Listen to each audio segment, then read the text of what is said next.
Physical properties of metals, धातुओं के भौतिक गुण। देखिए, सोने और चांदी के तो हम लोग गहने भी पहनते हैं। तो सोने का रंग पीला है और चांदी का रंग सफेद है। अगर आप लोग पूजा पाठ करते हैं तो आप लोग देखेंगे कि पूजा पाठ में तांबे के बर्तनों का उपयोग किया जाता है, कॉपर के बर्तनों का उपयोग किया जाता है और कॉपर का रंग गहरा लाल है। तो प्रत्येक धातु का अपना कोई ना कोई रंग होता है और धातु के रंग के अनुसार भी हम उसे आसानी से पहचान सकते हैं। मेटालिक लस्टर, धात्विक चमक। देखिए, आपने कॉपर मेटल देखी है, गोल्ड भी देखा है, सिल्वर भी देखा है। सोना चांदी के आप लोग गहने पहनते हैं तो सोना और चांदी चमक मारते हैं। इसका मतलब धातुओं की सतह कैसी है? धातुओं की सतह चमकदार है। धातुओं पर लेप या पॉलिश करके भी उन्हें चमकदार बनाया जा सकता है। अगर आप अपने किचन में जाएं या टॉयलेट में जाएं तो वहां आपको नल बहुत चमकदार दिखाई देते हैं। तो धातुओं की सतह को लेप और पॉलिश करके भी चमकदार बनाया जा सकता है। धात्विक चमक, मेटालिक लस्टर के कारण ही धातुओं का उपयोग ज्वेलरी यानी गहने और सजावट की वस्तुएं बनाने के लिए किया जाता है। मैलिएबिलिटी, आघात वर्धनीयता। देखिए, धातुओं को पीटकर उनकी चद्दरें बनाई जा सकती हैं। अगर आपने कहीं मकान देखा होगा तो उस मकान के ऊपर आपने टीन भी जरूर देखी होगी। तो ये टीन क्या है? टीन एक्चुअली में धातु को पीटा गया है और पीटकर उसकी पतली चद्दर बनाई गई है।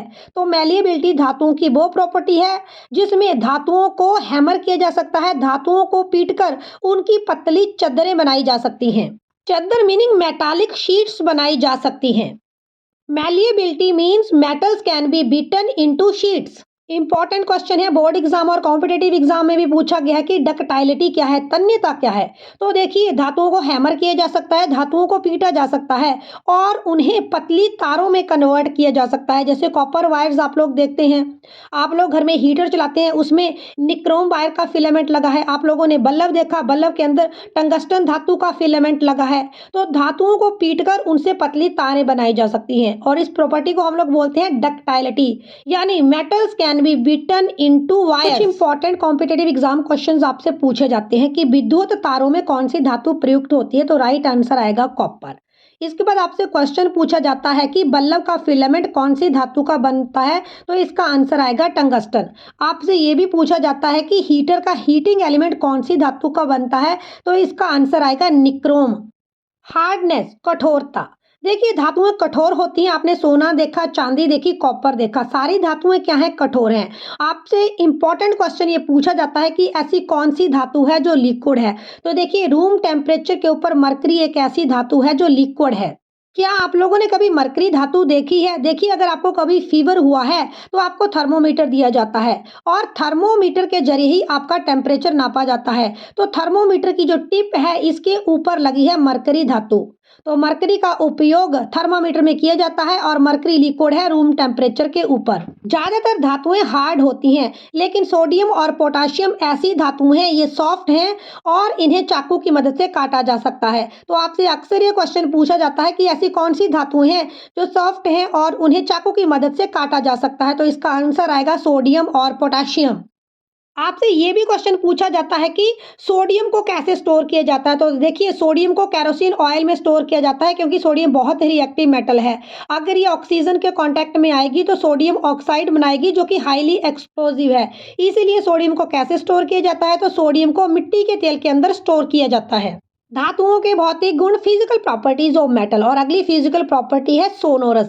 क्या धातुएं ध्वनि प्रोड्यूस करती हैं?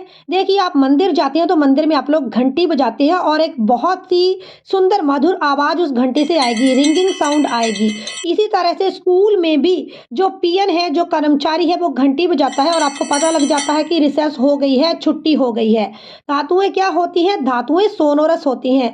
धातुओं को अगर हम किसी चीज के साथ हिट करते हैं, ऐसी स्थिति में धातुएं साउंड प्रोड्यूस करती हैं। मेल्टिंग पॉइंट, गलनांक। गलनांक क्या है? वह ताप जिसमें ठोस धातु लिक्विड अवस्था में बदल जाती है, ठोस धातु द्रव अवस्था में बदल जाएगी, उसे बोलेंगे मेल्टिंग पॉइंट। और मेटल्स का मेल्टिंग पॉइंट, मेटल्स का गलनांक क्या है? वेरी हाई, बहुत उच्च। जैसे बिस्मथ धातु है, अगर इसे आप 271 डिग्री तक गर्म करेंगे उसके बाद ही ये पिघलेगी। भार, वेट, तो देखिए जब आप सोना लेते हैं तो उसका कुछ वेट होगा कि कितने ग्राम सोना है, कितने ग्राम की आपने सोने की चेन पहनी है। तो धातुओं का अपना एक निश्चित वेट होता है। आपसे अक्सर पेपर में क्वेश्चन पूछा गया है, बहुत बार पूछा गया है, सबसे हल्की धातु कौन सी है? तो सबसे हल्की धातु है लिथियम।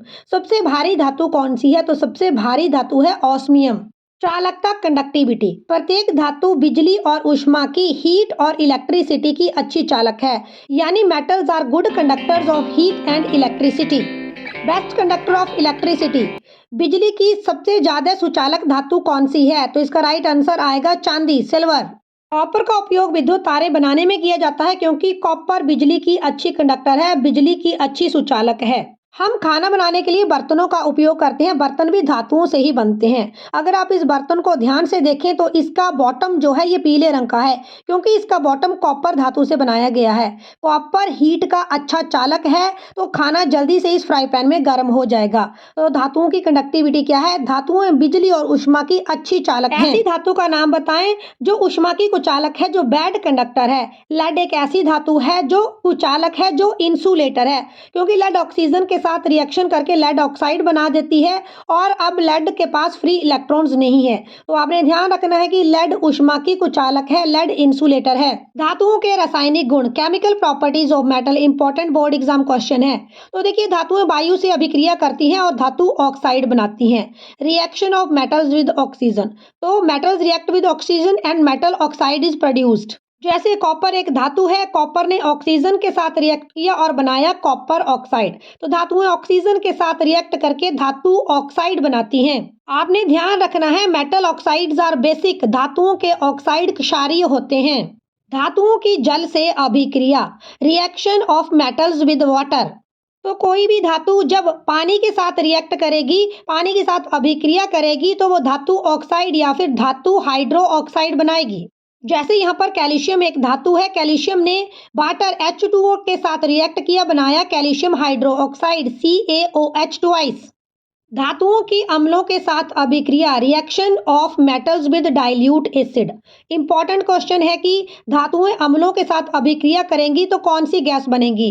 तो धातुएं जब भी अम्लों के साथ अभिक्रिया करेंगी तो हाइड्रोजन गैस बनेगी। जैसे यहाँ पर सोडियम एक धातु है और उसने HCl हाइड्रोक्लोरिक एसिड के साथ रिएक्ट किया, तो क्या प्रोड्यूस किया? Sodium chloride and hydrogen gas. Copper, gold, silver, तो कॉपर, गोल्ड, सिल्वर कम रिएक्टिव धातुएं हैं, कम सक्रिय धातुएं हैं, इसीलिए धातुएं डाइल्यूट एसिड्स के साथ, तनु अम्लों के साथ कोई अभिक्रिया नहीं करती। इंपॉर्टेंट बोर्ड एग्जाम क्वेश्चन है, ऐसी कौन सी धातुएं हैं जो प्रकृति में मुक्त अवस्था में पाई जाती हैं, फ्री स्टेट में पाई जाती हैं? तो इसका आंसर आ जाएगा गोल्ड, सिल्वर, प्लेटिनम।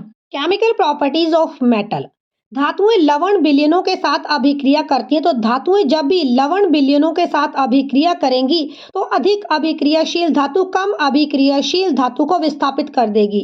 यहाँ पर आएगा metal displacement reaction. More active metal, जो ज्यादा एक्टिव मेटल है वो कम एक्टिव मेटल, वो लेस एक्टिव मेटल को डिस्प्लेस कर देगी, उसे हटा देगी। वैसे भी लाइफ में यही रूल है, जो ज्यादा एक्टिव लोग हैं वो कम एक्टिव लोगों को हटा देते हैं। यहाँ पर आपसे एक इंपॉर्टेंट क्वेश्चन पूछा जाता है कि जब भी आप कॉपर सल्फेट सॉल्यूशन में एक आयरन की रॉड को डिप करेंगे तो कॉपर सल्फेट सॉल्यूशन का जो ब्लू कलर है ये फेड क्यों हो जाता है? पहले तो आप ध्यान रखेंगे कि कॉपर सल्फेट को हम लोग नीला थोथा भी बोलते हैं और कॉपर सल्फेट सॉल्यूशन का कलर है नीला। जब आप इसमें आयरन रॉड को डिप करेंगे, आयरन नेल को डिप करेंगे, तो आयरन ज्यादा रिएक्टिव है कॉपर से। ऐसे में आयरन कॉपर सल्फेट सॉल्यूशन से कॉपर को डिस्प्लेस कर देगा और बनाएगा आयरन सल्फेट। तो आयरन नेल के ऊपर कुछ कॉपर जमा हो जाएगा और कॉपर सल्फेट सॉल्यूशन का कलर फेड हो जाएगा due to metal displacement reaction, विस्थापन अभिक्रिया के कारण।